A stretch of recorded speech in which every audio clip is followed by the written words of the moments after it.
সব জল্পনা কল্পনার অবসান ঘটিয়ে শেষ পর্যন্ত জামায়াতে ইসলামের নেতৃত্বাধীন ১১ দলীয় নির্বাচনী ঐক্য থেকে বেরিয়ে গেল ইসলামী আন্দোলন বাংলাদেশ।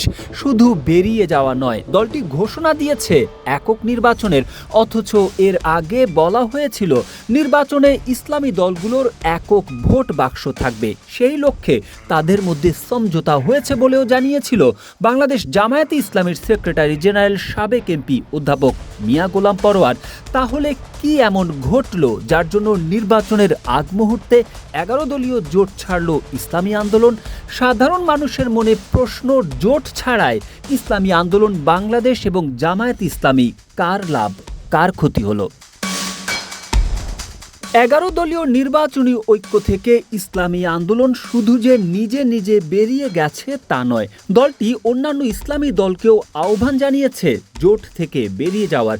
শুক্রবার ইসলামী আন্দোলনের যুগ্ম মহাসচিব ও মুখপাত্র গাজী আতাউর রহমান বলেন, জামায়াত শরিয়া আইনে রাষ্ট্র পরিচালনার নীতি থেকে সরে এসেছে, তাই ১১ দলীয় জোট থেকে অন্যান্য ইসলামী দলকেও বেরিয়ে আসার আহ্বান জানান তিনি।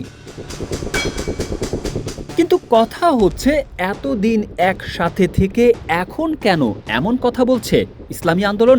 ইসলামী আন্দোলনের মুখপাত্রের অভিযোগ, জামায়াতের আমির বিএনপি চেয়ারম্যান তারেক রহমানের সঙ্গে জাতীয় সরকার গঠনের কথা বলছেন, যার অর্থ দাঁড়ায় সমঝোতার নির্বাচনে অংশ নিতে যাচ্ছে জামায়াত। দীর্ঘ সময় পর দেশের মানুষ প্রতিদ্বন্দ্বিতাপূর্ণ নির্বাচনের আশায় ছিলেন, এর ফলে সেই প্রত্যাশা পূরণ হওয়া নিয়ে সন্দেহ থেকে যায়। তার দাবি, ইসলামের নীতি থেকে সরে এসেছে জামায়াত, আর তাই একলা পথে গিয়ে ২৬৮টি আসনে লড়ার কথা জানিয়েছে ইসলামী আন্দোলন।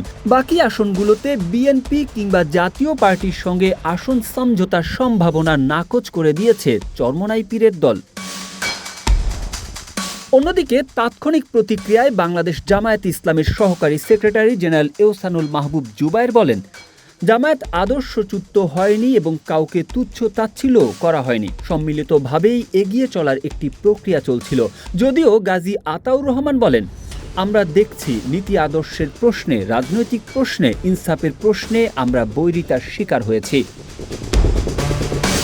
Tarique Ahmed, Asia post.